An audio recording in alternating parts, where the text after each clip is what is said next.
Welcome back to Rewitched, a charmed 1998 rewatch podcast.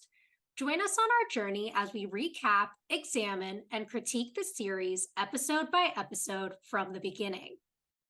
We'll be keeping our podcast spoiler free, so we welcome fans, new and old, to join us in watching and reflecting on one of our favorite shows. Currently, we're on season 4. I'm your host, Jess Sabanko.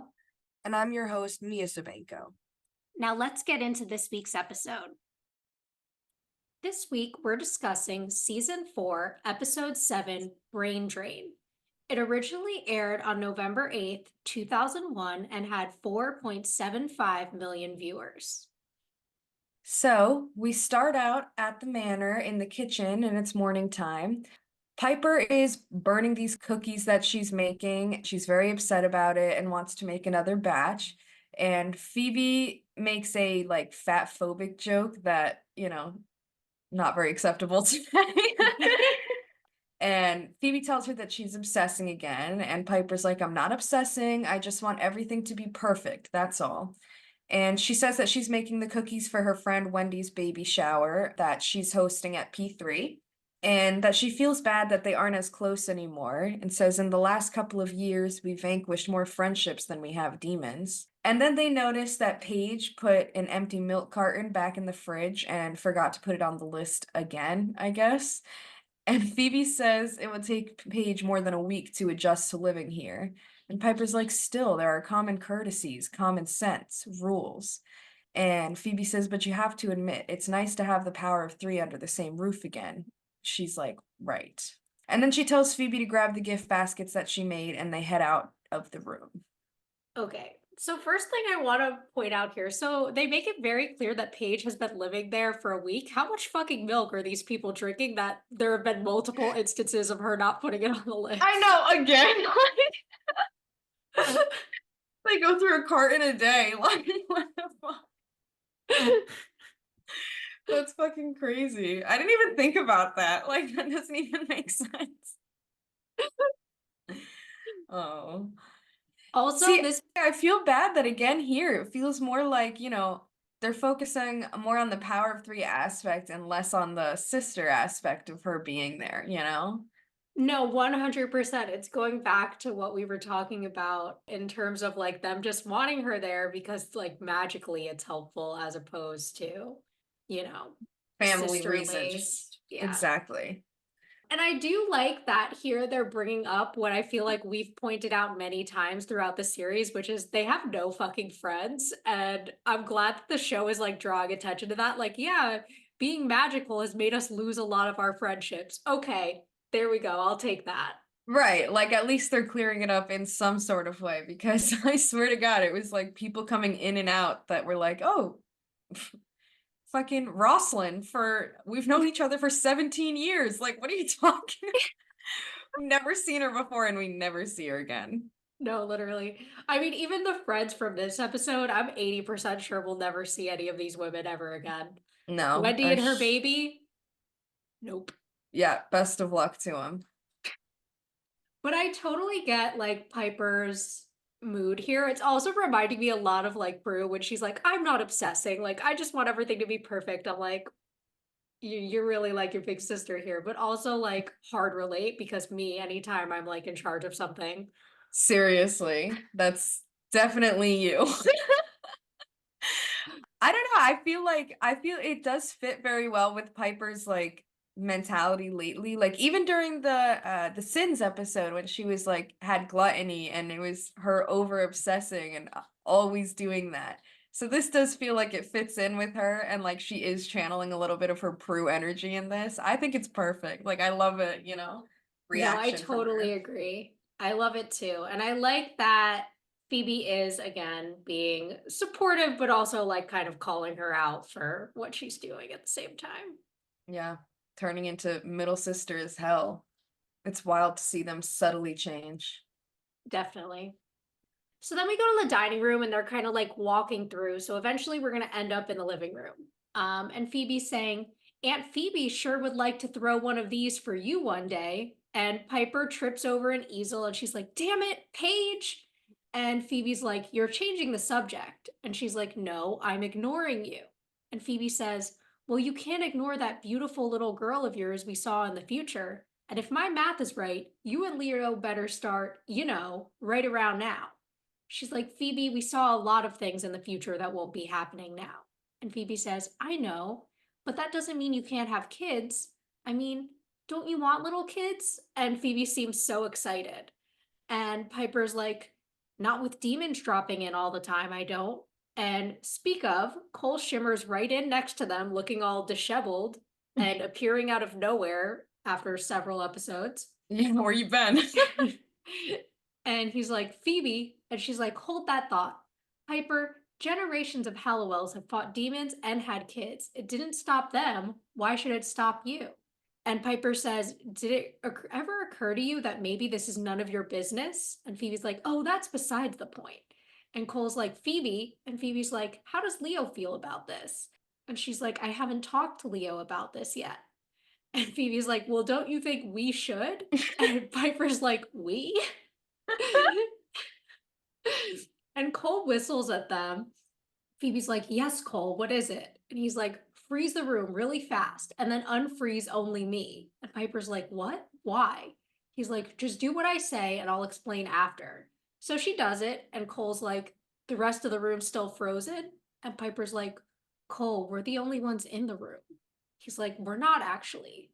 There's a chameleon in the house." And Phoebe's like, "A lizard? You're worried about a lizard?" He's like, "This chameleon's a demon, one that can transform into any object just to spy on you."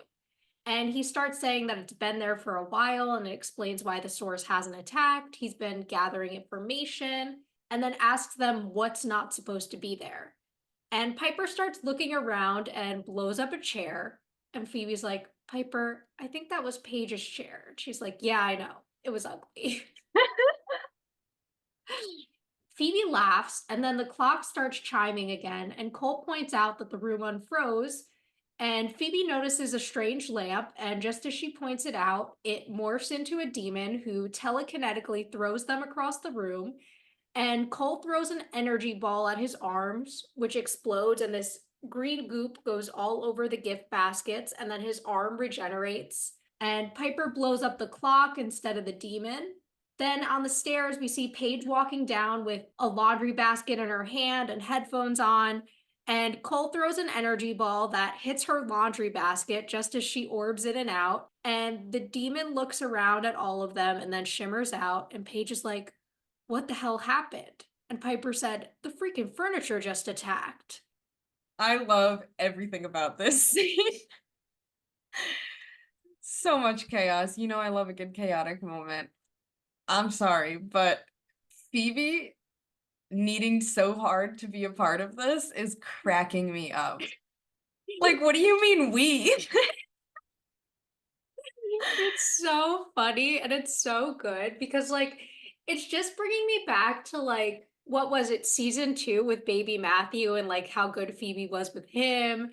And every time when they talk about being moms, I feel like Phoebe's always the one who seems most excited about being a mom someday. So of course she's trying to get Piper to have a baby so she could live vicariously through that. Exactly. I love it so much. It's Um, very cute and it's very funny. And I love how Piper's just like, "No, no, no, no, no. Absolutely not. Me and Leo will talk about this." And Phoebe's like, "No, the three of us." yeah, you mean we. This is for all of us. Oh my God, I love it so much. That's really I feel like that's me with my siblings too, or all of it. Like we're just so involved in each other's Caitlin can't do anything without me doing exactly the same thing. Like I'm definitely such a Phoebe to her.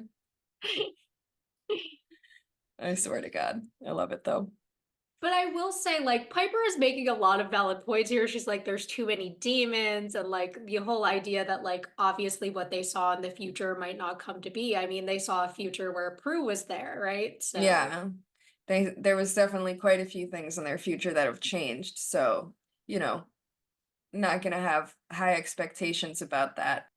I think she is making valid points. I think they're mostly out of fear, but I do like that we're kind of starting to talk about the idea a little more of, Leo and Piper having kids, because we kind of had that as our predictions, you know? Like, I wonder if that's the next step for them. So I'm definitely looking forward to see if, like, maybe Piper changes her mind and they actually do start trying this season, you know?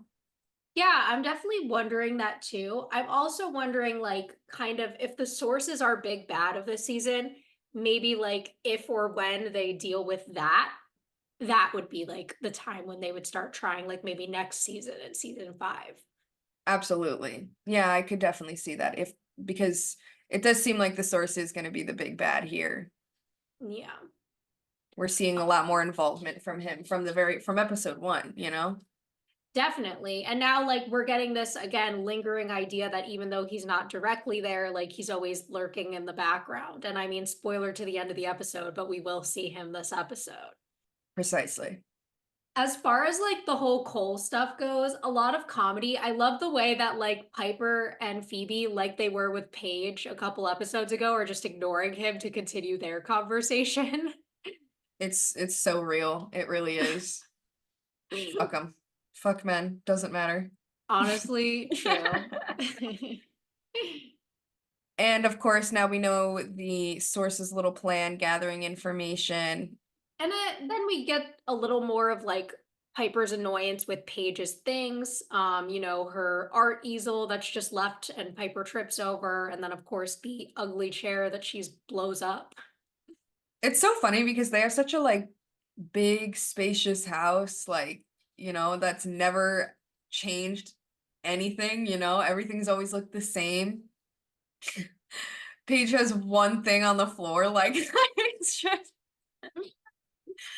like their house is never in perfect condition. There's demons and stuff all the time. I love that she's acting like it needs to be so orderly right now.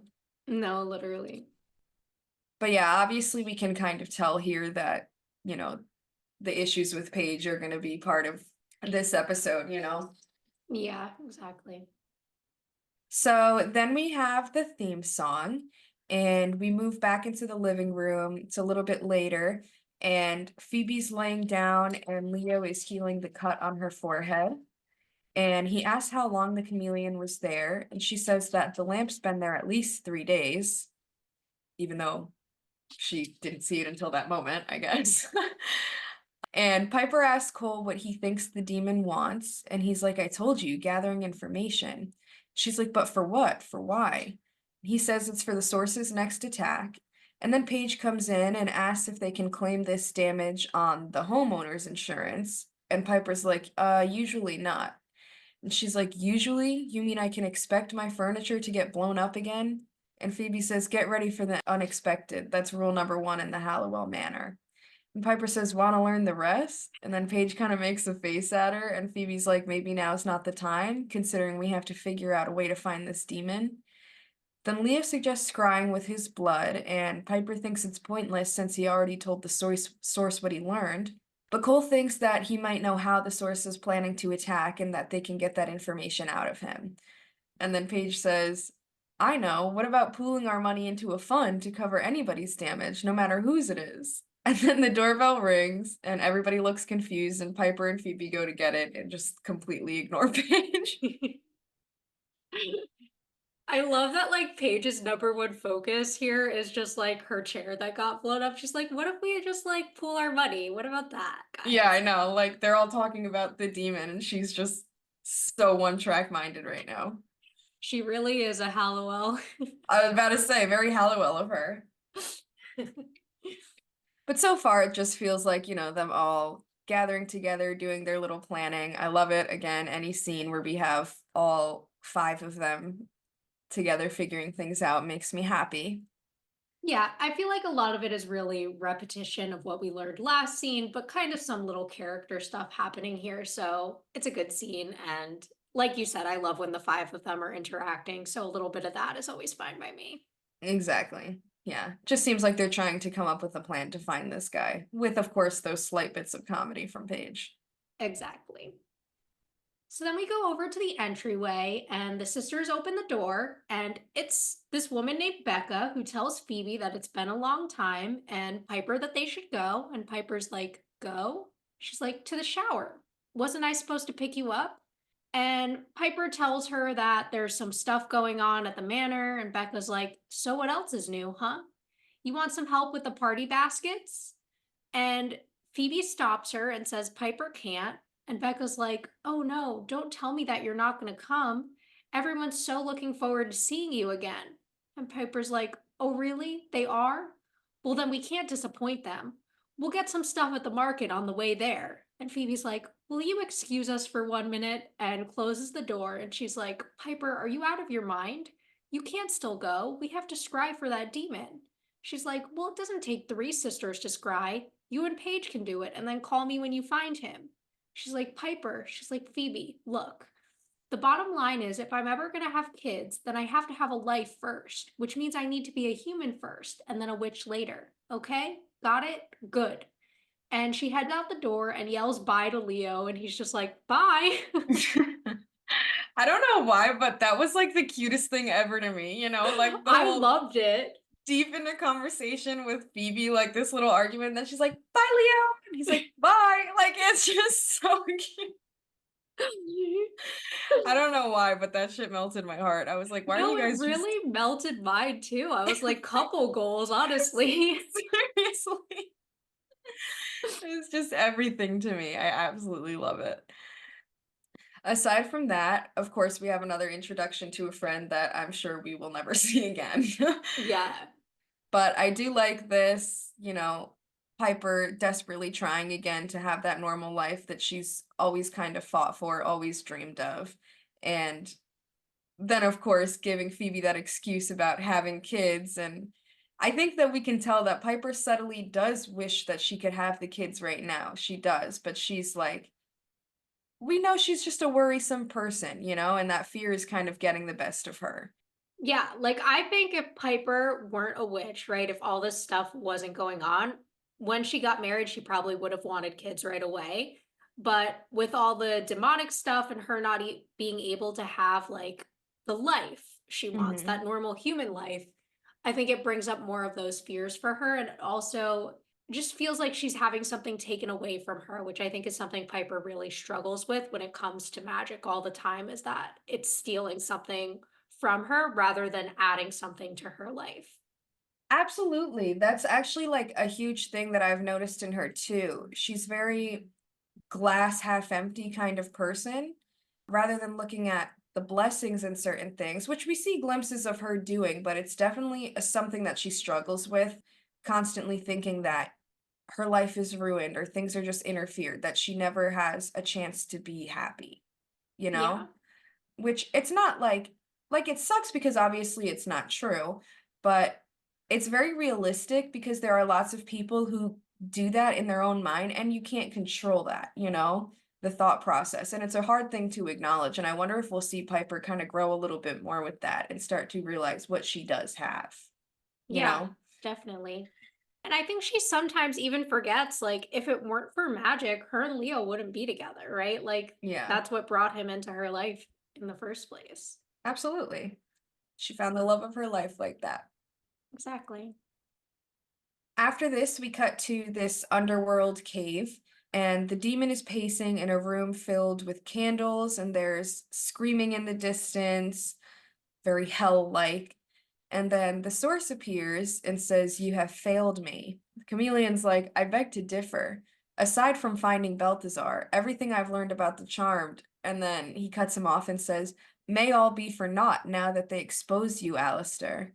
The element of surprise was critical to my plan's success." And he says, "You can still use the information to capture one of them." And the source says, "That's not why I needed the information. Capturing is easy. Tricking one into giving up all of their powers was the ultimate goal. That's why I needed to learn everything about their hopes, fears, their desires." And Alistair says, "Then accelerate your plans. Use me to capture the one you want. After all, they'll be after me now." And the source says, "Yes, they will, won't they?" And then morphs into Alistair and vanquishes him. And then the oracle appears on the table next to a crystal ball, and he tells her that it's time and he needs to know which sister will be the most vulnerable to his plan. And she seems to think that Piper has the most resistance to the craft and looks in the crystal ball and it kind of like shows Piper's life. So one thing I will say here is, what do they mean aside from finding Balthazar? Like, you guys knew all along that him and Phoebe were together. Yeah, but I guess because, like, you know how he's been, like, disappeared for the last few episodes? Maybe that's why they couldn't find him? Maybe, but like it's not like he hasn't, like obviously he lives with them, you know? Yeah. But I think they try to attack him when they think he's separate, like the bounty hunters, because the bounty hunters don't want to go up against the charmed ones. They want to go just up against Cole. True, fair enough. But I do get what you're saying because, like, you can kind of assume that he's probably with Phoebe 80% of the time, though that would be a wrong assumption because he does just disappear for no reason. Yeah, I guess it does make a little sense. It's just funny to me. Yeah. I mean, the source, he's so cool. I really like him. Like, I like the way he just like cuts people off. He's like, no, like, fuck you. This was my plan and you fucked it up. Like, now I'm gonna kill you. Bye. Real shit. He's in it, you know? It is kind of bizarre to me though. Like, I guess it obviously makes sense because, you know, the show wants us to be more focused on the source. But like, it's so funny to see him so involved when in every other circumstance he would always like send demons to do the dirty work because he has that like power. He can do that, you know? And now we see so much of him like in the beginning, him being the one to sway Paige, not sending somebody to do it. And him being the one to play Alistair and like go up against the charmed ones instead of him. You know what I mean? Like it's so funny that we're seeing so much of him now interacting rather than having demons do the bidding, which definitely leads me to believe that like the big fight has to be coming soon. Yeah, definitely. Which is like crazy because we're pretty early in the seasons still. So I'm like, when is this going to happen? Like, how are they going to carry this all throughout the season if we're already having this much happen in the first half? Exactly. I'm definitely curious to see, you know, how they expect it to go along or how they're making it happen. I assume this can't be dragged out too much longer, you know, because they're like head to head preparing for battle as we speak, you know? Yeah, and I'm wondering, I mean, not to spoil the end of the episode, but there is a confrontation at the end, and I'm wondering how long between like this confrontation and their next confrontation it'll be, and kind of how long we'll have Monster of the Week episodes in between. Yeah, I definitely agree. I'm curious to see that. It's also interesting that he brings up the idea here that his goal is to get them to give up their powers. So he wants to avoid that direct conflict with the Charmed Ones. I guess because after what he saw in episode 2, he doesn't want that direct fight if he can avoid it. Yeah, absolutely. That's not something that he wants to put up with. But I do want to say that like he's so smart for this plan. Like that is really smart. This Yeah, idea of trying to get information out of them, take his time, be patient, and then use it against them in the strongest way possible, you know? exactly. Yeah. He's not like a lot of other demons we've seen. Like where he does have that cockiness, he's still like thinking and planning ahead. He's not just rushing into things the way we've seen some other demons do. Absolutely. He's got a lot more planning, patience, and rationale, I think, with his Mhm. desires and his ego. Yeah. He's reminding me a little bit of the demon from which Prue is it anyway? I'm blanking on his name. Oh, I know who you're talking about, the brother. Yeah. I forget his name too, but yes, I could see Oh, that for Gabriel, sure. was his name Gabriel? Gabriel, it was Yes. Gabriel, yes. Mhm. Season 1 was a long time ago, guys. I know. I'm like, nah, I can't. I'm shocked you remembered. You got a better memory than I do. So then we're at P3, and Piper's laughing with Wendy, who's opening her gift from Piper and loves it. It's like a little baby jacket. It is very cute. And she starts thanking her, and then she's like, "We have so much to catch up on." And Piper's like, "I know, we will." And then she gets up and leaves. So I guess I they're not going to. And And she goes over by Becca, who tells her that it's so good to see her out and about again. And Piper's like, yeah. After Prue died, it took some time too. And Becca's like, yeah, I mean, even before that, it's almost like the last 3 or 4 years, you just kind of disappeared. And Piper's like, yeah. And her phone rings, and we see that it's home calling, and she declines the call. And she's like, oh no, don't tell me you have to go. And Piper's like, no, it can wait. And then we see Leo Orbin off to the side and like signaling Piper to come over. And at first, she's like shaking her head, but he keeps doing it. So she tells Becca that she'll be right back. She walks over where Leo is and she's like, what are you doing here? No guys allowed. He's like, I tried calling your cell phone, but it went dead. Paige and Phoebe think they found the demon. She's like, already? They did? Are you sure? He's like, yeah, you have to go now. She's like, how are we supposed to have kids if I can't even be at somebody else's baby shower? And Leo's like, what? And she's like, nothing, never mind. I'll meet you outside. The least I can do is say goodbye. And she walks back over and she tells Wendy that she has to go. And Wendy's like, we haven't had cake yet. You're going to miss the best part. And she's like, yeah, I know. Story of my life. And heads out. This is so cute, but also very like I don't know, it just feels so unrealistic. Like it feels so like for the plot, you know? Yeah. I don't know, just them like, we have to catch up, and then her hopping to the next person being like, oh my God, you're just gone forever. Like we never see you. Yeah, like, okay. Also, I love how they just completely brush past the death of her sister. They're like, yeah, but like even before that, babe, like you've never been here. Yeah, seriously. Like, fuck Prue, who cares about that? You've just been gone. Yeah, no, the conversations here definitely don't feel realistic, but I do get why they're doing it. It's just really to like enforce how Piper feels like she's missed out on so much and like she's losing these connections and everyone notices that she's gone. Which, Right. like, in a realistic world, like, even when there's not like a magical interference, it's very common for like people in this age group to be like losing touch with your friends and only see them at big events like this. Like, that's a very common thing that happens in your mid to late 20s because people are busy, they have different schedules, they're getting married, they're starting families, things like that. Yeah, they have like their own lives as individuals. They're starting their own like lives and families, like you said, you know, it's not it's very common for this to happen. I mean, however, I can definitely understand how like they see it as very sad and confusing because I guess she has been mostly like completely gone, you know? Yeah. But also, like, Piper clearly through this whole thing, it's at her club. Like, she's done a lot towards this. So, like, even if she does have to leave early for whatever reason, like, I don't know. I feel like I wouldn't be that upset after she did all this stuff for me. Yeah, absolutely. I mean, it just seems like they're more like disappointed that they don't get to spend a little more time with her, I guess. Yeah.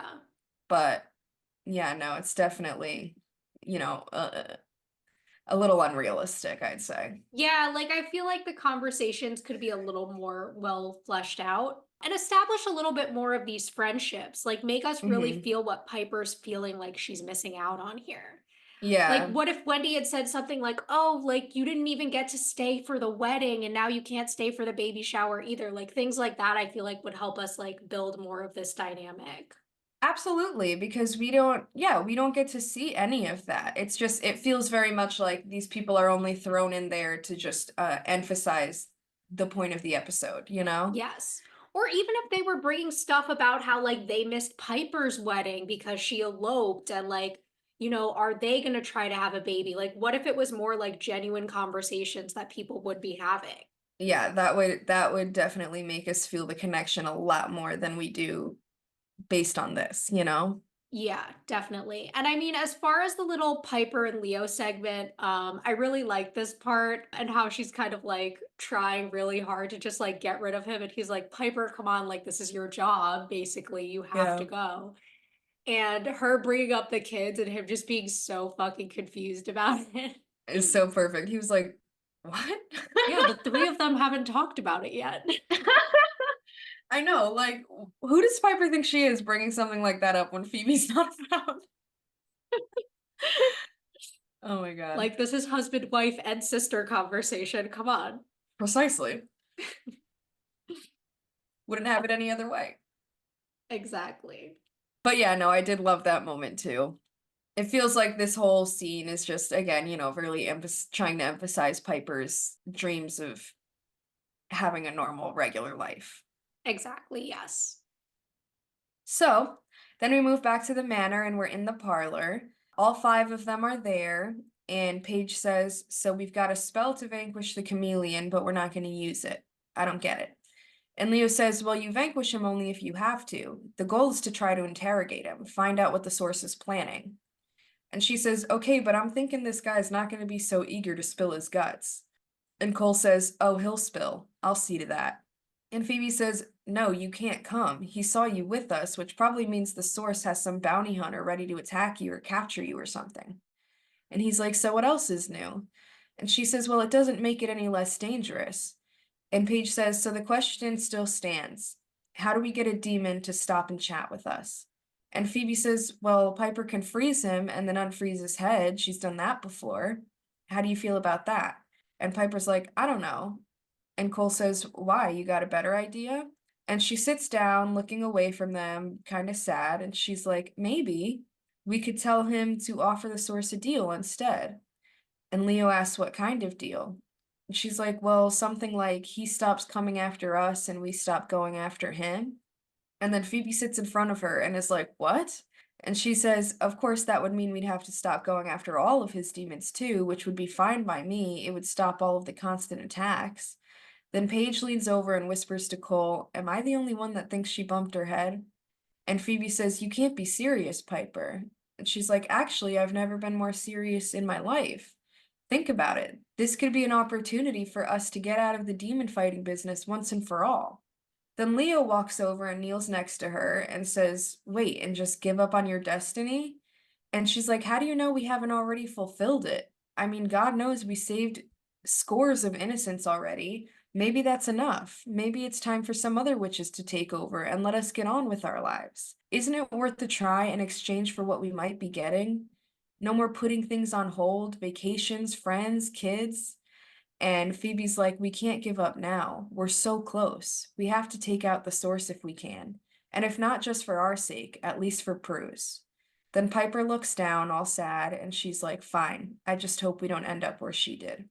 And she gets up and walks away, and they all just kind of look at each other. I really feel for her here. I was gonna say the same thing. I really feel for Piper, but at the same time, the logic doesn't really make any sense. Like, the Yeah, source is not just gonna let you go. it's completely illogical, and innocents are gonna die. There's still gonna be demons all over the city. You're not gonna be able to just walk away from that. And he's not gonna just give you a trustworthy, like, "Okay, cool, let's do it." It's simply not going to happen. The desire, I get her desire and her sadness and desperation, I guess, but it doesn't make any sense. It's completely Yeah. irrational. And I do think part of it is Piper returning to where she was at the beginning of the season. I think for a lot of this season, she was using demon fighting as a distraction from her grief. And now that she's kind of been able to mourn and like see things through a little bit, and she's not so much in that stage of her grief anymore, I think she's returning to that feeling of like, do I still want to be a charred one? Do I still want to participate in this destiny? Right, absolutely. It's definitely her kind of reverting back a little bit. And I think like everyone else's reactions to her very much make sense or are in tune with their characters. I think that their plan is pretty good, so I do agree with them. And again, I do feel for Piper at the end when she's saying, "Fine, like I'll do what you want," just like she did last time she wanted to give up her powers in season 2 and Prue and Phoebe didn't, right? And she was like, "Fine, I'll stay with this until you guys are ready to give it up too." Right. Kind of giving in. Yeah, which I think is part of that middle sister personality that's always been part of her, in that, like, if it's something her sisters really want, she'll go along with it, even if it isn't necessarily what she wants for herself. Yeah. And again, it's kind of that feeling in her mind of like, well, I can never win, so whatever. Yeah. Definitely a bad mindset for her to constantly have, and I really definitely hope that we see growth in that way. Yeah, definitely. I think it's totally understandable and very relatable, but it is like, it's hard to see her consistently go through these feelings.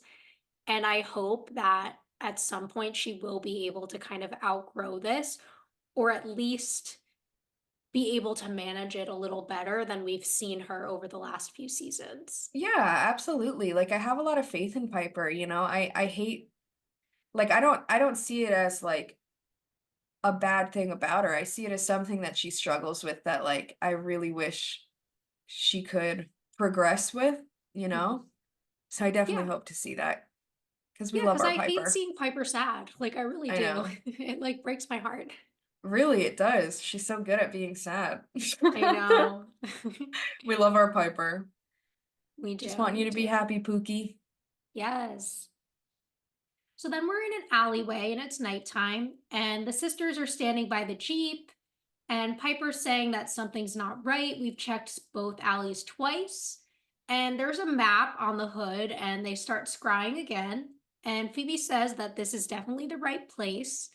Paige says that she's got a not so good feeling, and Piper says that they'll check one more time and then call it quits. And she says that Phoebe and Paige should check one alley, she'll check the other one, and that maybe splitting up will draw him out. And at first, they're a little hesitant, but then Phoebe and Paige do go. And Piper starts to look around, and when she does, the source appears behind her but is translucent. Then he forms and steps out when she goes around the corner, and obviously, he's still in disguise as Alistair. And she tries to freeze him, but he fights through it. And she calls for her sisters, and he throws an energy ball at her, and she flies back into the wall and gets knocked out. Phoebe and Paige come running, and as they get there, he picks up Piper's unconscious body and flames out with her just as they turn the corner, and both sisters looked shocked. Mhm. I wonder at what point they like I wonder if they realized that, that's the source's move. He's the one that flames out. I And was thinking the same thing because there are very few other demons we've seen flame out. Like, I remember Callie from season one flamed out like that. And I right. want to say maybe Tempest, but I think those are the only other demons we've seen do that. Didn't Lit back? Or am I L- wrong? I think Litvack might have as well. So, all like Yeah, very high upper level demons, exactly. basically. Like only definitely not some, basic chameleon that doesn't even like that just bleeds goop, you know? Yeah, exactly. Because we did see him shimmer earlier in the episode, so we should have seen him shimmer again. Exactly. So they should have I mean, I don't know for sure, but I'm pretty sure yeah, like it's not much of a spoiler, but I don't think they even realized it yet. Yeah, no, they didn't. They still thought it was Alistair. Yeah. But anyways, I do like this scene. I think it was obviously a foolish idea for them to split up. However, they weren't expecting that it was going to be such a higher power. They thought it was going to be just a simple chameleon, so I kind of understand their idea there. Yeah, and they had that vanquish, which I don't think was a power of three vanquish. So they obviously thought that they could, if they ran into him and things went messy, they could just do the spell, right? That's what they went into it thinking. Exactly. I also do like, Paige again with her witchy instincts, saying that she has this not good feeling about it. We're seeing more of that development in her as well. Absolutely. We do get to see a lot of that from Paige. Yes. And then obviously most of what happened here happened because we needed it to for the plot to move forward. Exactly. Then we move to the manor, and Piper wakes up on the floor, and Leo's standing over him. It's like a very close up on both of them. And he's like, Piper, are you okay? And she says, Ow, my head hurts. And he says, I bet it does. You hit it pretty hard. Are you all right? And she's like, I think so. What happened?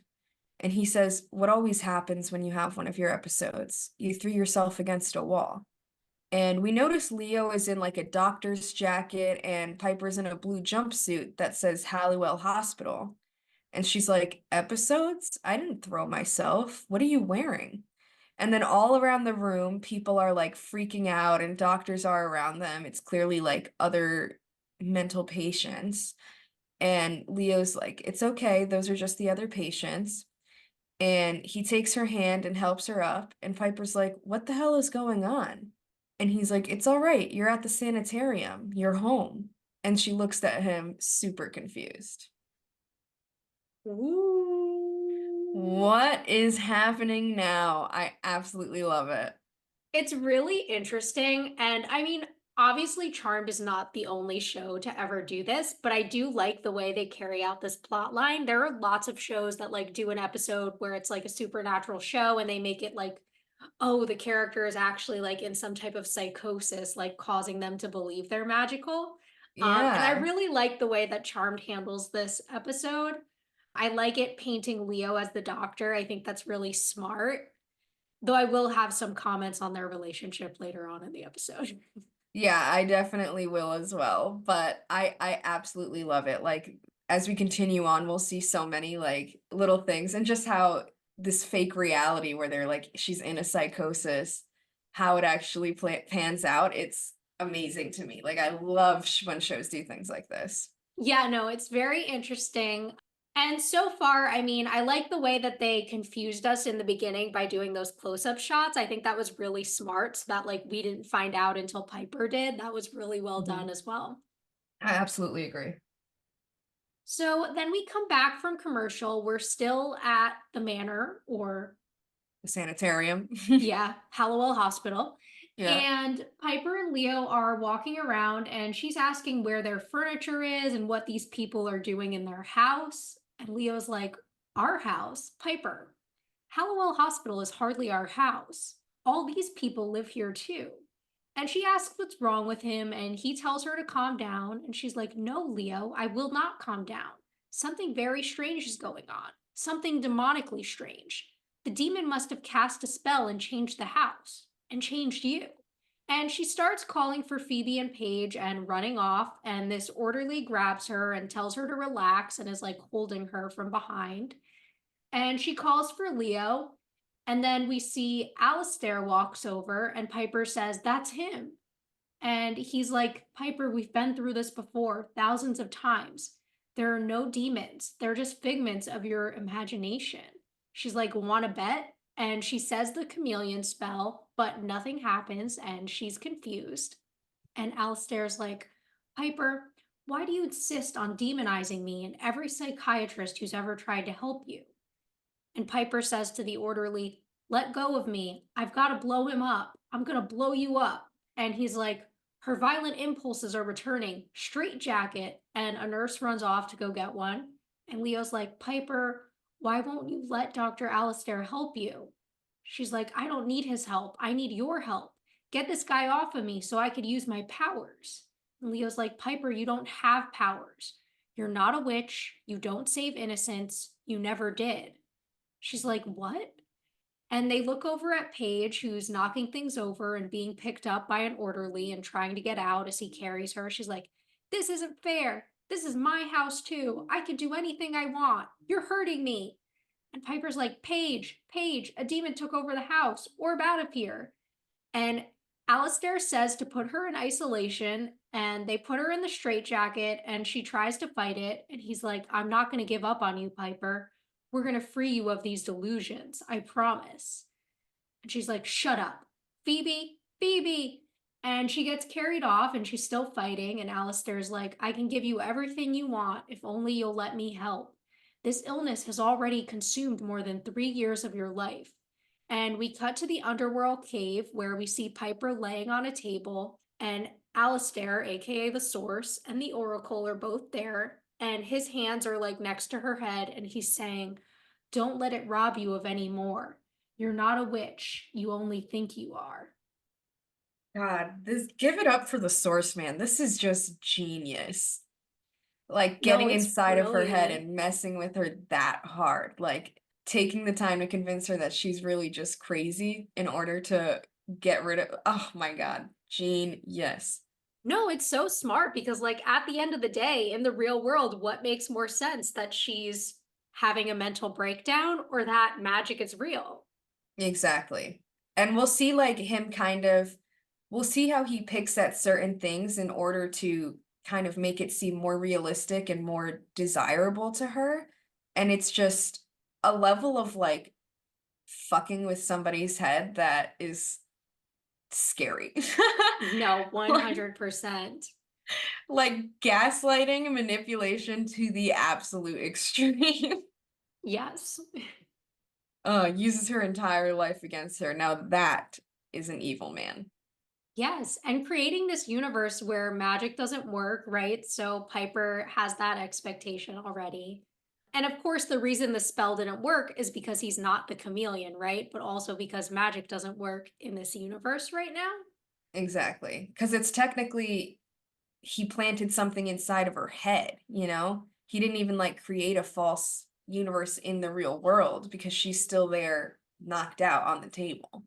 Yeah. You Which know is how interesting though, because like spells still work in this universe she's in. She just doesn't have her active powers anymore, yeah, as I we'll wonder find if out it's later. only like when he like it only works when he allows it to work or something or if I don't know. Yeah, maybe it is just the active powers, but it is a little confusing as to how he's Yeah. doing that, you Well, know? that spell didn't work right because he's not a chameleon.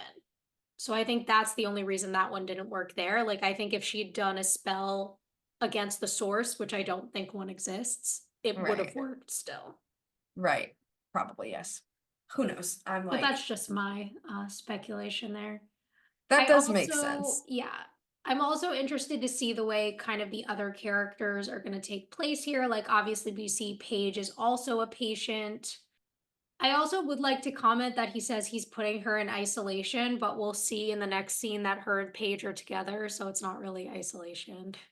Yeah, I know. I was thinking that. I didn't even like realize it until we read the scene, but yeah, I was like, wait, that's not what happens.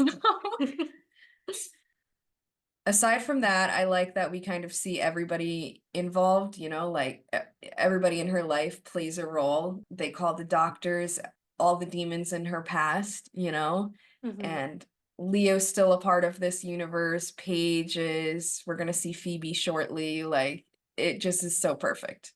Yeah, definitely. So, still in the underworld cave, we see the source back up and stops what he's doing. And the oracle's like, "What's the matter? What happened?" And he's like, "It's just taking more magic than I realized to project into her mind." And she says, "More than you have, perhaps?" And he looks pissed. And she's like, "I only mean to caution you. This is weakening you, making you vulnerable." And he says, "But the bounty I seek will make me more powerful than ever." She says, "If you can get it." He says, "Nobody knows more about the charmed ones than I do. I know how to break her spirit. I know her Achilles heel. In her deepest heart, she never wanted to be a witch, yet she feels an obligation to her powers." The oracle says, "But you said her powers won't work in her illusion." He says they won't, and once she learns that painful lesson, she will willingly give hers up, and with them, her sisters too. And then he pets the side of the oracle's head like a cat or something. Yeah, like it's so weird. Like sometimes I see the interactions these like men have with the women, and I've commented on it before, but it's like, what the fuck? Yeah. Like maybe that would be like a cute thing if like, oh, they're together, like he's just being sweet or something, but Yeah, but no, it's you're like, like, yeah, no, it's just in the demonic side, we see very much like the men have this kind of like domination and I don't know. yeah, it's just weird. Yeah. Which But is I why I'm mean, so glad that on the opposite end we have the sisters being like the all-time badasses, you know? yeah, exactly. Like I see in the demonic world a lot of the patriarchy, and then in at least what we mostly see in the good side, we have the sisters as the most powerful figures. Though I think, not to get into spoilers, but as we see more of the elders, I might have some comments on patriarchy and the good side as well. No, absolutely. Definitely agree. But aside from, you know, that little weird moment aside, I don't have too much to say here. I feel like this feels very much just they're kind of prepping us for him to be vulnerable so that, you know, when things kind of get figured out in the end, it Yeah, makes sense, you exactly. The know? only thing this scene is establishing that we don't already know is that this is obviously taking a lot of power from him and, like you said, making him vulnerable. Exactly. So then we go to the manor and we're in the conservatory at night. And Leo is standing by the windows, and Paige and Phoebe are behind him. Paige asks if he can sense her. He says he can't. Paige starts to worry that Piper is dead, but Phoebe says that he wouldn't have taken her if he wanted to kill her. Then Cole shimmers in, and he's covered in green goop and kind of off balance, and he's like, I'm all right. I just found out that Piper's in the underworld. I think the source has her. And he says he found this out from another chameleon demon. And Phoebe says there has to be a spell and picks up the book, but when she does, she has a premonition of her and Paige backing away with the book and the source orbiting it away from them and blowing them up. She sits down and tells them that she saw him killing them with their powers. And Paige asks how he gets their powers, and Cole thinks that he found a way to get them from Piper. Phoebe says that she can't give them up by herself, and Leo says she can using the relinquishing spell in the book. And Phoebe says, we burned that spell 3 years ago. It doesn't exist anymore. And Leo says it does in her mind. And Phoebe says, that's crazy. She'd never say it. She'd never give up her powers. And Phoebe starts flipping through the book, and Paige says, even though she was kind of willing to this morning, I'm just saying. And Phoebe's like, look, I know what you're saying, but you don't know what you're talking about. I'm sorry. And Paige looks sad and she's like, forget it. And Leo and Cole decide to go down to the underworld and see if they can sense her. So they do. And Phoebe thinks that her and Paige should try some summoning spells, and they start heading towards the attic. Again, so before I forget, I do need to say, because we said that we would mention it when it does happen in the future, Mr. I can't work with demons. I'm not allowed to work with demons. And that's always what they're doing now. No, literally, they're always teaming up. But I mean, at least they're traveling separately, I guess. Well, what are they gonna do? Hold hands and like, are we gonna Orb shimmer together? or guys? Like, Honestly, I feel like it would be a lot funnier if they did hold hands to go out. yeah, it would. It definitely would. Oh my God. Or like awkwardly put their hand on the shoulder for a little no homo moment. Yeah, seriously. But I do like this whole scene, again, with just the four of them kind of figuring out what's going on with Piper. I think it makes sense how Cole got the information, how word spreads fast in the underworld. And I like that they're kind of picking up on, like, it doesn't feel rushed or like out of place to me. It makes sense the way they're kind of like piecing it together, like, okay, what could he be trying to do? Yeah, definitely. I also really feel for Paige in this scene. I think she's very used to being shut down by Piper, but I think when it's Phoebe, it's a little harder for her because Phoebe, it's hit or miss. Sometimes Phoebe shuts her down, but more often Phoebe is the one who's more supportive of her. Absolutely. I mean, we obviously know that Paige doesn't feel like completely welcomed yet, completely a part of this, which I don't think she takes it too personally, being that, okay, they did just lose someone who's been in their life the entire time. They gained somebody at the exact same moment that they never knew even existed. And now they have to kind of like almost have her as a replacement, which is like, it's not something, it's a hard pill for everybody to swallow. Mhm. So I don't think that Paige doesn't understand. And I think that all of the sisters do, but it doesn't make the situation any easier for anyone involved. And it does make me feel bad for Paige because she kind of is the odd one out every time, as of now. Yeah, and I feel like it's a little harsh that sometimes they're like, well, you haven't been here, so you don't understand. Like, it's not her fault. Right, like, that doesn't mean that she doesn't have a say, that it's not her life too, that she doesn't still have that destiny and that, that feeling, that gut feeling inside of her that they've always had. However, I Exactly. will say, like, they also did always do that to each other. Mhm. So it's like, it's not too out of place for them. Yeah. But yeah, no, it definitely, you can tell it kind of hurts a little more coming from Phoebe than it does from Piper. But even Phoebe, you see her like immediately apologize and feel bad. Like, I think she has no desire to make Paige feel that way, where Piper doesn't really acknowledge that she constantly makes Paige feel that way. Yeah, definitely.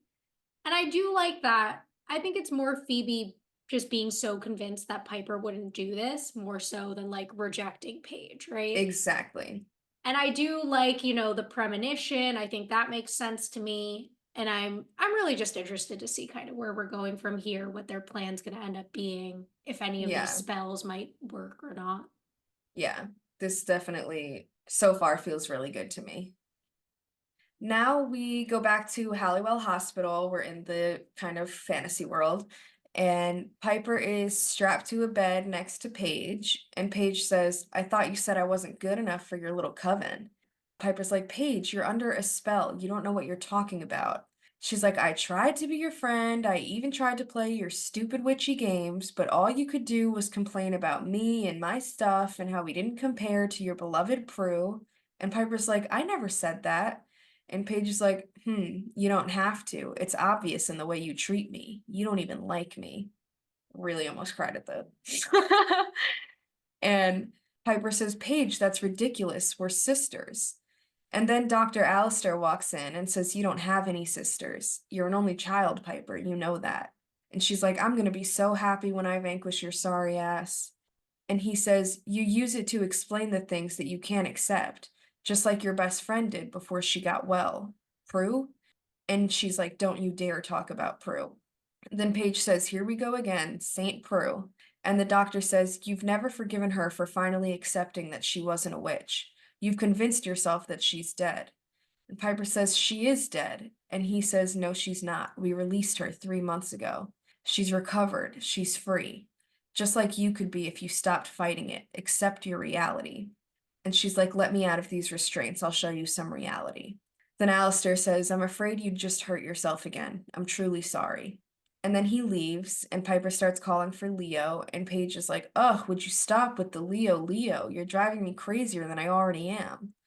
So much here. I know. So much just happened, and like I where do we begin? I mean, Paige, first of all.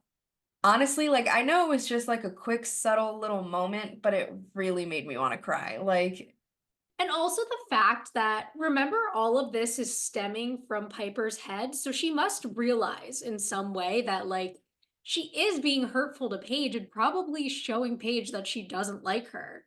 absolutely. Definitely making her feel that way.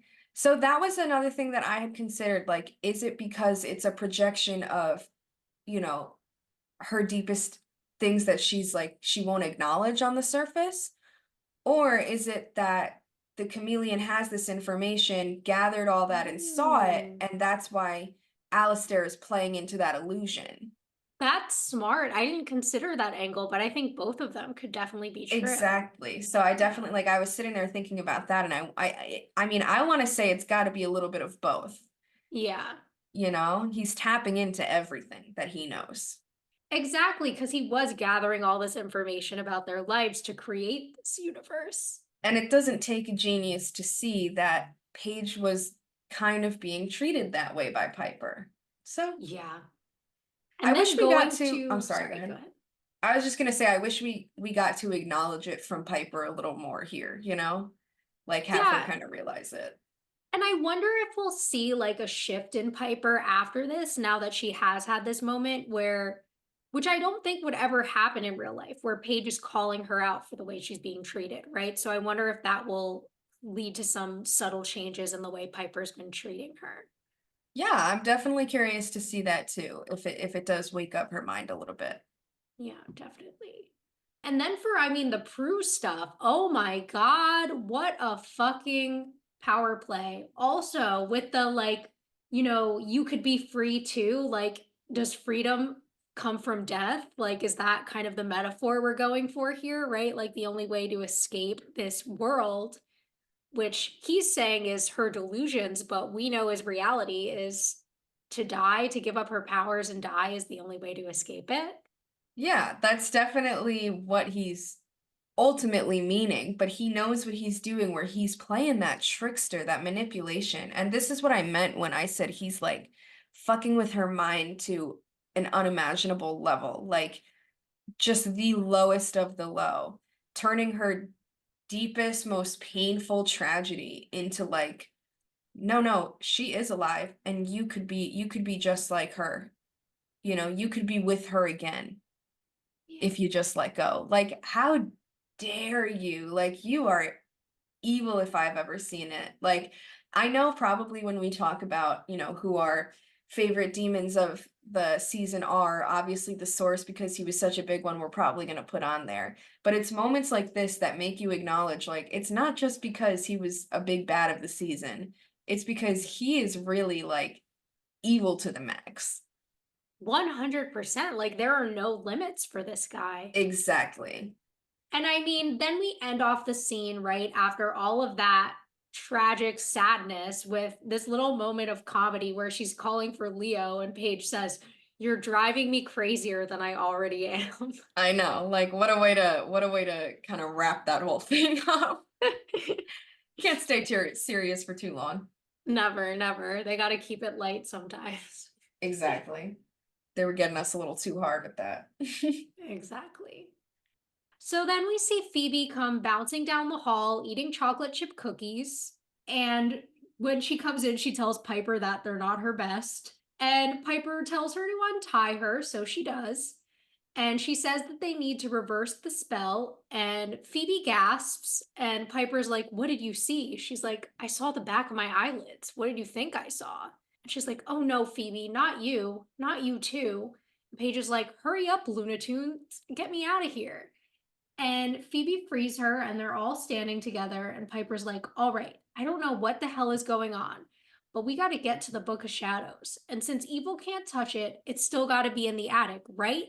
Right? Right. Let's go." And she grabs their arms and drags them along. I absolutely love it because like in this, Phoebe and Paige are also like they don't actually see the delusion, but they're like playing along with it and for fun, and you know what I mean? And so in their mind, it's like Piper genuinely believes this and they're just like having a good time and along for the ride, and it's just so funny to watch it. No, it really is. And I also want to like comment on why Phoebe and Paige both have like little modifications to their uniforms. Like, why did they choose to sex Phoebe and Paige up in this? I was thinking the exact same thing. Like none of the other patients when we saw like the walk around had that, or the view around. And Piper's got a completely normal outfit on. And they're like walking around with like headphones and lollipops and like what is happening? Yeah, like it's very like obvious that they're trying to create like you know how sometimes when you watch like old-timey shows and they would like send women to like psychiatric facilities for being sexual, is like that what we are supposed to think is their reason for being sent there? Is that why I they're like that? guess because we don't see them like as delusional as the others, or I mean as Piper in this fantasy world. Yeah. So I don't know what exactly it is that they would be admitted for. Yeah. It's just like silly and kind of stupid, but it works for me. Like I definitely think it's funny. I definitely think that it works well. So it's not anything that I'd change really, you know? Yeah, it's just me wondering if it's like a character choice or just a strange costuming choice. And I'm really trying to see like what it was they were going for, but I don't think we actually get a clear answer on that. Yeah, we never really do. I think they couldn't have them not being objectified for too long. True.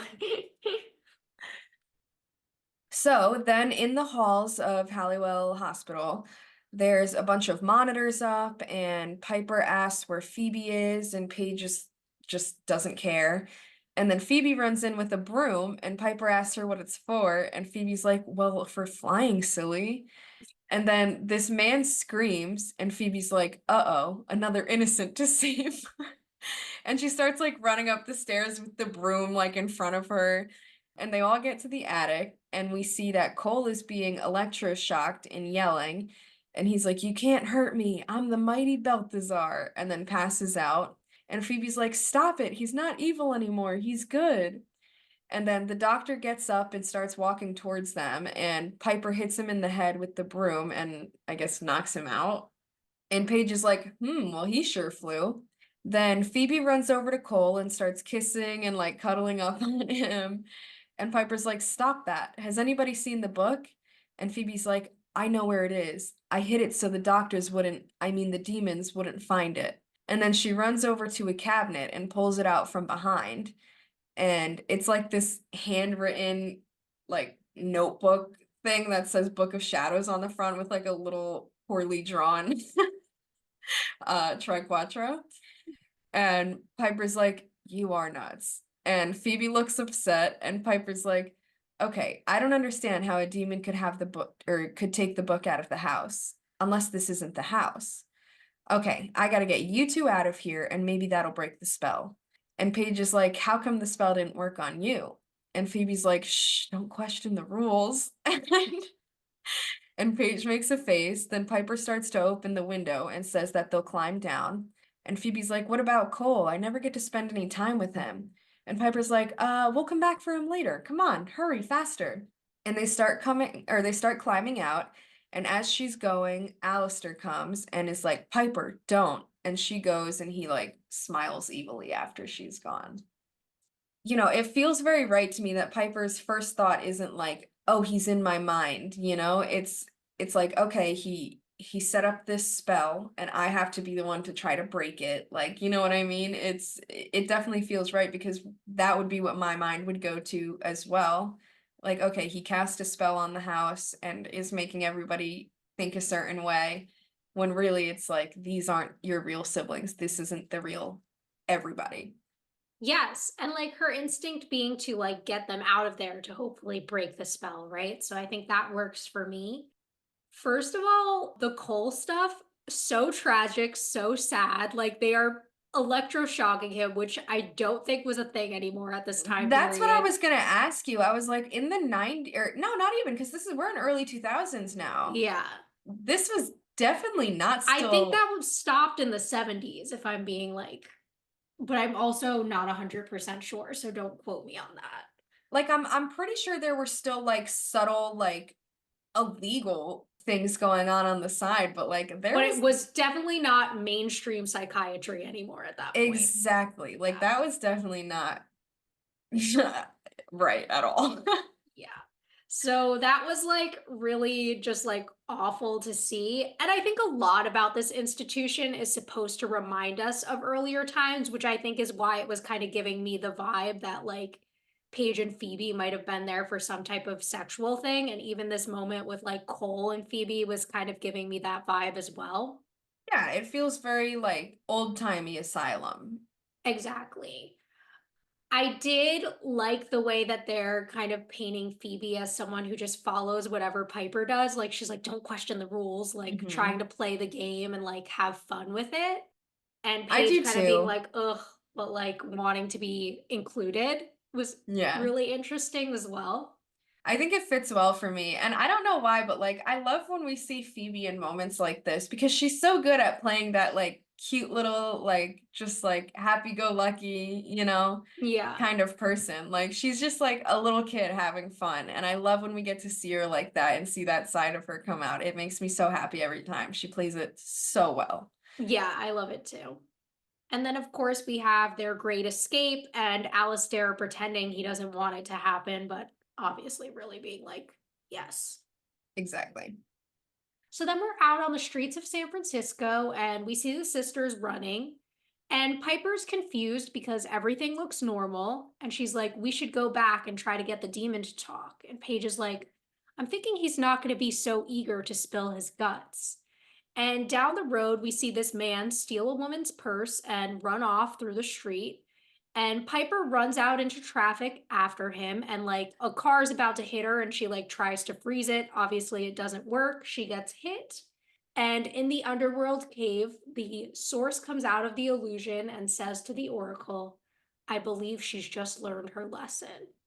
See, this is another thing that I think kind of subtly shows kind of that idea of you can't change the fact that you are who you are. Like her immediate reaction to seeing somebody stealing someone's purse was like, let me run in the streets and have no regard for my own safety or any, like, just take care of like this, protect this person, like Mhm. as much as she denies wanting to be a witch, like that is inside of her, that instinct that is her destiny. Yeah, like her desire to help people runs deeper than anything else. Exactly. Like she thinks that she would pick, the normal life any day. But I genuinely I don't know that Piper could actually walk away. And I think the show kind of throws subtle hints to show that, this is inside of her. As much as she desires other things, she will never be able to actually give up on helping people, Yeah. you know? I also did have one question about this scene. So, obviously, the callback to the burnt cookies that happened earlier was because the chameleon saw that. But when we get the callback to Paige's line of, I'm thinking he's not going to be so eager to spill his guts, the chameleon wasn't there for that. So that's what kind of puts me on the side of some of this is development from Piper's mind itself. And like Yeah, she's creating part of these things as well as the source. absolutely. I think it definitely is a mixture, him tapping in to thoughts that she has in her own mind, while also you know what I mean? But Using it what he also knows too. Yeah. exactly, but it also makes you think if you're able to, put all this power into creating a whole universe inside her mind and projecting and getting to see her thoughts, why are you not able to just kind of pull the spell out on your own? Well, I think Oh, he because he's can, trying but to I get think her to she say has to it. say it. Yeah, Yeah. yeah, yeah. I realized as I said it that that was stupid. Because I think later on, no, he makes her write it. I was going to say, doesn't he hand her the spell, but he makes her write it. So, Yeah. So interesting. Yeah. but yeah, I definitely do think that it's got to be a mixture because like you said, the chameleon wasn't there for that. Hmm. So, now we are in the real manor in the attic the next morning, and Phoebe and Paige are doing summoning spells, but nothing happens. And Paige is like, any other spells you can think of? And Phoebe's like, no, I don't know what else to do. If Leo and Cole can't find her, and then Paige kind of gets a look on her face like she realized something, and Phoebe asks what's up. And she's like, something that Leo said about the power relinquishing spell being in Piper's mind. And Phoebe's like, I told you she'd never say it. Paige, you don't know her as well as I do. And she's like, no, but I am getting to know the source. He likes to play tricks on people's minds. I mean, God knows he did with mine. He almost had me kill a guy, remember? Maybe that's what he's trying to do to Piper. Get into her mind somehow. I mean, if that's where the spell is. And Phoebe's like, then that's probably where he's looking for it. And if he can get into her mind, then why can't we? And then they start flipping through the Book of Shadows. So I wrote in my notes, and I'll just say it real quick. I just wanted to say that the editing of this scene where they're like standing there and then like we see like the pages appear over them, like kind of in an overlap, is really silly. And I don't know why they're doing that. Yeah, that was definitely unnecessary. I don't know, maybe they were trying something new, I guess, but Because they do it a couple other times in this episode too, and I'm like, this is silly. I don't like this. yeah, doesn't work that well. But I definitely do think that this realization that Paige has makes so much sense. It totally works for me that they're calling back to hey, remember when he did the exact same thing to me? Huh, maybe he could be doing this to Piper instead. It totally the whole realization. I love when we get them doing this and it actually lines up rather than just you know, there's no way you would have figured that out. Yeah, like it didn't feel like plot sake for me. Like it did work because there's that kind of hint, and then that, wait a minute, remember when he fucked with my mind? Maybe that's what he's doing to Piper too. Exactly. Yeah. So I definitely do like that. Honestly, we're getting a lot of that in this episode, and I feel like I'm glad. Yeah, me too. So then we're back in the illusion at Hallowell Hospital, and Piper wakes up in bed and she's like all bloody. And Alistair's like, easy, you've had a terrible accident. And she's like, what did you do to me? He's like, you got hit by a car. The driver said you didn't even try to get out of the way. Piper, this delusion that you have magical powers is going to get you killed someday. And she's like, shove it. Where are my sisters? He's like, you mean your roommates? They're safe downstairs. Piper, how can I save you if you won't save yourself? You have to want to. You have to will it. Otherwise, you'll just remain lost in this fantasy world of yours. She's like, it's real, and you're just trying to confuse me. He says, no, no, I'm trying to help you. And he tells her that her belief in magic is just an escape from some deep seated pain, some terrible loss. most likely the loss of her grandmother, which is, after all, when this series of episodes began. He says, end your pain. You can do it. In one of our sessions, you mentioned a poem, a spell you called it, one that relinquishes the magical powers you think you have. And she says, no, go away. He says, say the spell, Piper. It'll free you. I promise you. She says, get out, get away from me, get out. And he gets up and he says, you have the power to give yourself the life you always wanted. And he starts to walk out and then turns back and says, all you have to do is stop putting the illusion of being a witch in front of it. And he leaves and closes the door, and she throws an empty water cup at the door and then, like, quietly says, Leo, Leo, where are you? The acting in this scene is so fucking good. It's insane. She is just amazing because you see, like, she very much is an injured person at the moment, hit by a car, feeling the real pain, not healed. And you can see it slowly starting to fuck with her mind harder and harder. It's just so good. Yeah, she really embodies both like the physical and mental anguish of this scene so strongly all throughout in like her body movement, in the way she speaks. Like it's so clear that this is someone on all levels of pain in this moment. And I cannot commend like Holly enough for this performance because it's so good. It really is. And I feel we see so much of that from Holly Marie Combs. Like, hands down, I gotta say, she's the way she plays emotion, I gotta say, it's like genuinely one of some of the greatest acting like I've seen in the show, you know? Yeah, definitely. In several shows even. No, absolutely. And I mean, even the doctor, the way he's really playing to like this stuff, like I feel like if I were her, I'd be starting to believe him in this moment. So I get where she's at and like why this must be so difficult to believe at this point because he is so convincing. He knows right where to dig. Exactly. He really does.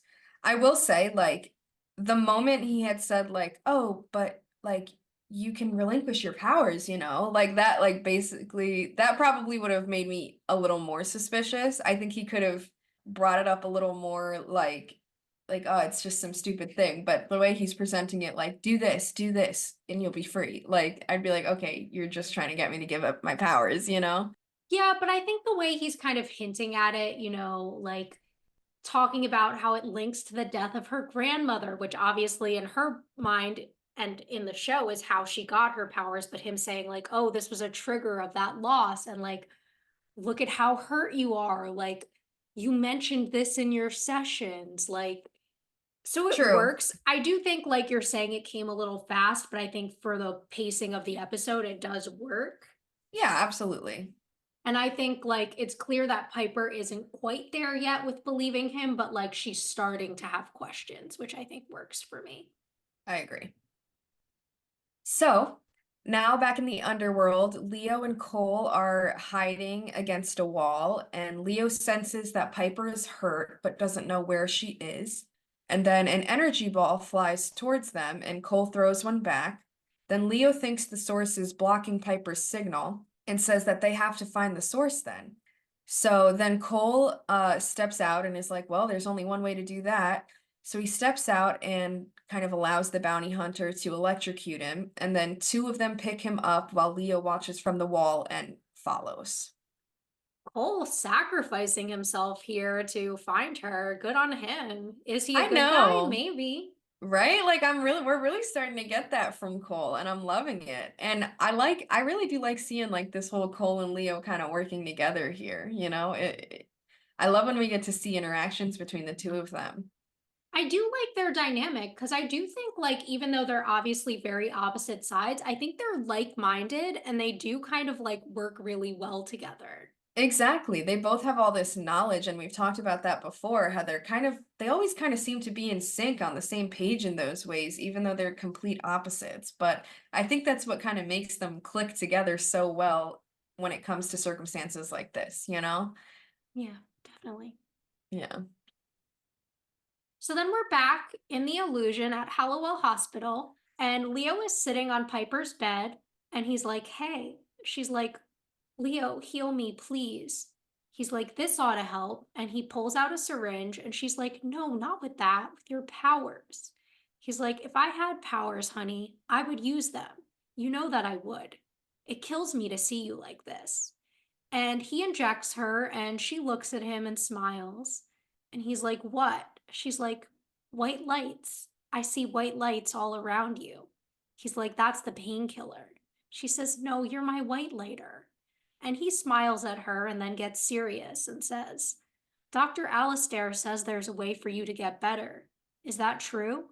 And he like wipes the blood from her face and says, if it were, then we could be together. We wouldn't have to keep sneaking around, breaking the rules. And she's like, rules? But we're married. He's like, no, only in your fantasy world. But it doesn't have to be that way. If you were to get better, then we could get married for real and have that little girl that you've been dreaming about in the future. Come on, I want to show you something. And he picks her up and walks off with her. Inappropriate. Oh, Patients can't date doctors. I know. Definitely not okay. But it is really cute, the moments between them. Like, I'm sorry, I can't move past that. Like, this is such a like Violation. abuse of power. Like, what? I know. It definitely is. I like to think of it as it's just obviously not real, you know? Yeah, It's like it more was of the fine dynamic that to like she had a crush on him, which I think we were getting earlier, but like for them to be engaging in a relationship, this is like I don't think the show should be showing us this. This is so inappropriate. it's definitely inappropriate. But also, I do get that it is the source kind of trying to further push her to relinquish the powers because, like, it's her getting this hint that, like, even in this fake universe, right? Like, Leo still loves her, and, like, if she gives up her powers, they could be together. So I get why it's happening, but, like, oh my God. Yeah, definitely not okay. Especially that they're making the moment between them so adorable. Like, stop that. Because we don't need people in Literally. the real world getting ideas that this is okay. Because it's just not at all. Like, oh my God, no. Oh my god, it's funny though. But there is like there's such tenderness. Like I love the way they play the scene. It's done really well, but again, I just cannot get over what this scene is depicting. Yeah, it's definitely not depicting anything healthy at all. Definitely not. So then back in the underworld cave, the source and the oracle are standing there, and Piper's like floating, and he still has his hands on her head. Then the bounty hunters walk in with Balthazar, and Leo is watching from behind a wall. And the oracle says to leave him and that she'll make sure they get the credit. And they say, we're not going anywhere without our bounty. And she's like, then you'll wait. And she walks back over to the source, and the source is like, I have a surprise for you, Piper, like still talking in her mind. This, again, just feels like, okay, we're getting Cole and Leo to find where they are holding Piper. Yeah. So they find her, and then it's kind of setting up some things that'll become key later on with the bounty hunters refusing to leave. Exactly. So then we go back to Hallowell Hospital, and Alistair opens the doors in the conservatory to this beautiful garden. And Leo pushes Piper out in a wheelchair, and she catches this terrible CGI butterfly I in her know, I hand. know, I can't get past it. Like the whole time they're appearing, I'm just like, oh my fucking God, this is so bad. It is awful. And Leo's like, you see, there's magic in the real world too. Is there? Yeah. And then Alistair's like, your friends have come to visit you. And we see all the women from the baby shower come out and start saying how much they've missed her. And we see that Wendy has her baby and lets Piper hold her, and she's wearing the jacket Piper got her. And Piper starts to cry and keeps crying. And Alistair's like, you all need to go. And at first they're like, no, no. And then he's like, and they go. She starts crying even worse. And Leo's like, you can have this life, Piper. We can have it together. You already know how to get it for us. It's the only way you'll ever get out of here, to free yourself once and for all, to free us." And she's like, "The spell?" And he's like, "Yes, the spell." And he pulls a pen and paper out of his pocket and says, "Try to remember it exactly." And he kisses her forehead and leaves. So again, I do like it's fine for the pacing of this episode, but this whole scene is just like a bit much to me. Like Again, she with sees the some butterflies and she's like, "Ooh, magic." And then like her friends come and now she can't stop crying. And it's like, yeah, do the spell.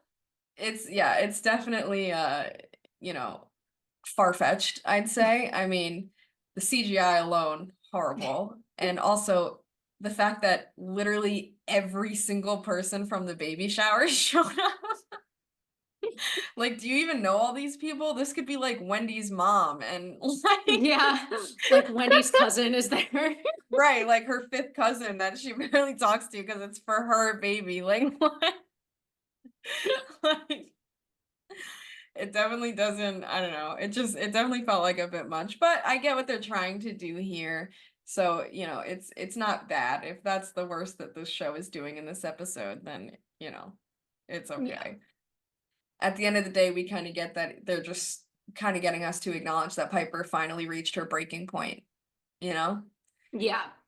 And also, like we were saying before, like she has to write the spell, right? Like the source can't just somehow access it, I guess.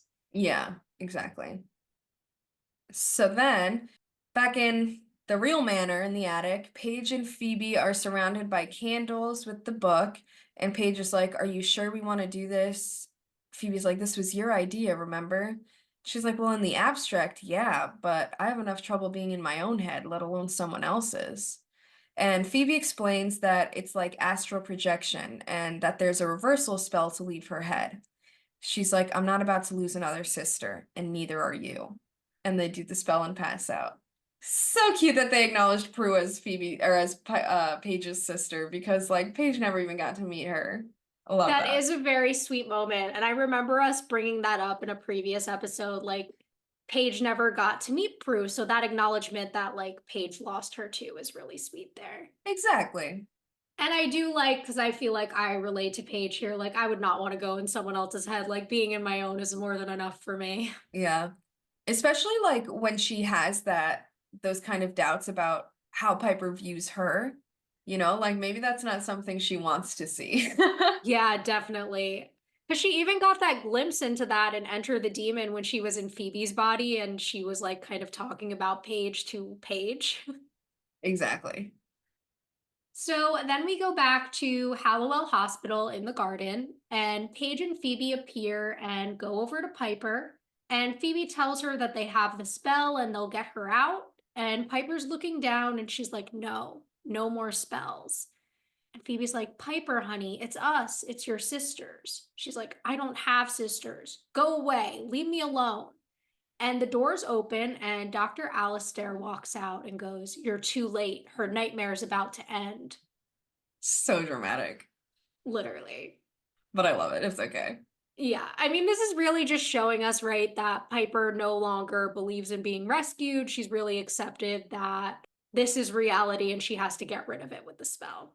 Exactly. I think there's still a piece of her that might have that denial, but that desire to have a normal life so bad and escape is definitely overwhelming her with the delusion that he's putting in front of her, you know? Hmm. Yeah, definitely. So then we are still at Hollywell Hospital in the garden, but it's like a little bit later, and the orderlies are now holding back Paige and Phoebe, who are like struggling. And the doctor says, "Keep them here. I want them to witness this. They're no threat. Their powers don't work here," which Piper can obviously hear that. So I don't know. Like you're admitting that there's power, whatever. Yeah. Um, and then Paige tries to call for the spell, but nothing happens. And he's like, "Pain, however, you do feel, and will once she recites the spell thrice, once for each of your powers." Like, what? Piper can hear you. I don't. Then Leo walks out, fantasy Leo, and Phoebe asks to help him get Piper out of there, and Dr. Alistair agrees. So Leo takes her in the wheelchair and tells her that it's okay to say the spell. And then Phoebe starts fighting to break free, and Piper starts saying the spell. And Phoebe's like, Piper, don't, please. And Paige says, don't trust them. They're trying to steal our powers. And we can tell Piper is conflicted. And Leo and Dr. Alistair are saying that they're just delusional and that she just needs to say it 2 more times and she'll be free. What a mess. Yeah. Another really well done scene, though. I like the chaos Yeah. of this, like with Phoebe and Paige both fighting. And like you said, Alistair just saying all this stuff that's clearly exposing him as a demon, and Piper apparently just not hearing it. Yeah, that was definitely a little out of pocket, but it's okay because the rest of the scene, like, it does work well and we see where they're going for what they're going for with this, you know? Yeah. And kind of like Piper shooting them down is so sad the way she just like says the spell anyway. Like, I'm like, oh, I know. It breaks my heart. And like you see her like rubbing her head and like just being so conflicted and so sad and emotional. Like you really feel for her watching this. definitely. So then we go back to the underworld cave, and the source is telling Piper to say the spell. And we see Leo peek out from behind the wall, and he's so like, "Come on, Cole, wake up." And we see Cole passed out on the floor, and Leo orbs over and goes in and out next to the bounty hunters to trick one of them into vanquishing the other. And then he punches the other one and knocks him down. And he starts trying to wake up Cole, and the Oracle tells the source that he's in danger. Then we see the bounty hunter get up, and Cole wakes up and vanquishes him. And Leo runs over to Piper and knocks over the Oracle, but this force field blocks him from getting to Piper. So Cole starts throwing energy balls at the force field to weaken it. I really do love seeing like Cole just immediately, no hesitation, defending all the sisters, right? Like the whole family, his new family, you know? Yeah. I that gets my heart going. I'm loving it. Like we're finally seeing Cole start to understand and genuinely be more his humane side. Yeah, and we definitely see that immediate action from him, like knowing he's Hmm. really in the moment and ready to go. I also like Leo's really strategic here too and like plays things well to kind of get Cole on his side again, knowing he can't do this by himself. So Yeah. that's really effective as well. And then of course the Oracle trying to get the source to like get out of there because obviously he's in danger now that Cole and Leo are both there. Yeah, absolutely. Like I think that, again, like we said, the dynamic between Leo and Cole, they're both kind of ready and in it. I love when we get to see Leo in action because technically he's supposed to be more of the guide rather than anyone who actually takes action. Yeah. And we get to see him do that because he's fighting for his family. It's not just like, oh, I'm their guardian angel, I got a guide. It's like, no, this is my family now, and I need to protect them too. So I love when we get to see those instincts in him. Yeah, and I think that's something that's kind of taken away from his pacifist nature is that desire to protect his family. The same way the sisters feel it for each other, he feels it for them as well. Absolutely. I totally agree. Then we move to back to Hollywell Hospital in the garden, and Piper finishes the spell the second time, and Alistair's like, one last time, and Paige and Phoebe are continuing to try to break free. And then it cuts back to the underworld, and Cole keeps throwing energy balls. The Oracle is like, break the connection or he'll kill you. And back in the garden, Alistair's like, no, and Phoebe kicks him and knocks him on the floor. And he's like, I told you, you're too late. And then it cuts to the underworld again, and Cole's still at it. One finally breaks through and knocks the source over, so he falls out of Piper's mind, basically. And then back in the garden, Alistair and the orderlies all fade out, plus the fake Leo all fade out around Piper, which again should be more than enough reason to see that, but whatever. In the underworld again, the source gets up and is bleeding, and he's bleeding black, and he yells and then flames back into his original form. And Cole summons this huge energy ball and goes to throw it at the source, but then the Oracle runs in front of him and vanquishes, sacrificing herself for the source, and the source flames out. Then back in the garden, Phoebe and Paige run over to Piper, and Phoebe's like, Piper, please don't do this. Our magic is a gift. You can't just throw it away. And Piper continues to start to say it one more time. And then back in the cave, Leo puts his hands up to Piper's temples in order to get into her mind. And we see back in the garden that Leo, real Leo, appears and kneels next to Piper and is like, Piper, don't listen to your sisters. Trust them. Trust me. Don't say the spell. Don't relinquish your powers. And then he heals her face, and she looks shocked that that worked and looks at them all. And she's like, are you really my husband? And he smiles and says yes. And she's like, and that would make you two really my sisters. And Phoebe's like, whether you like it or not. She's like, so that demon is gone? And they both nod, and Piper gets up and is like, thank God, because that guy was freaking me out. And Paige is like, what do you say we click our heels and get out of this crazy joint? No offense. And Piper's like, that's okay. My life has always been a little crazy, as she looks at the butterflies going by. I love this whole like finishing scene. It totally works for me. You know, we get the inside and outside perspectives of what's going on back and forth again with the chaos. We get the Oracle is gone, finally, sacrificing herself for the source. And now we know that the source is hurt. Yeah. So that was kind of what I was talking about earlier when I said the source kind of like disappears at the end of this episode. So obviously he's going to have to heal from what just happened. I'm wondering how long that's going to take and when exactly we'll see him back again, and maybe another battle between him and the sisters will happen, because obviously they've weakened him in this moment, or I should say Cole's weakened him. Yeah, absolutely. And it's definitely interesting to see kind of the source having to back down because he knows that he's not at his strongest. I mean, he used so much power in order to get this to happen with Piper, and then so much so that he left himself vulnerable enough to get hurt by Cole. And that's very much like, okay, maybe it makes you wonder, like, are they going to take this as like, oh, now's the time to really go at him because he's weakened, or are they going to take it as, okay, that gave us some more time to plan and practice? So I'm definitely looking forward to see how they handle it based on that, you know? Yeah, definitely. Like you said, I really enjoy the back and forth editing here. I think it's really well put together. I like the little fighty bits that are kind of happening. Like you also mentioned while you were reading through, why did Piper not realize when they all disappeared that it was fake? But I did enjoy the final speech that Leo gives her and like the cuteness of that scene. So ultimately, for plot's sake, it does work because it gives us that moment.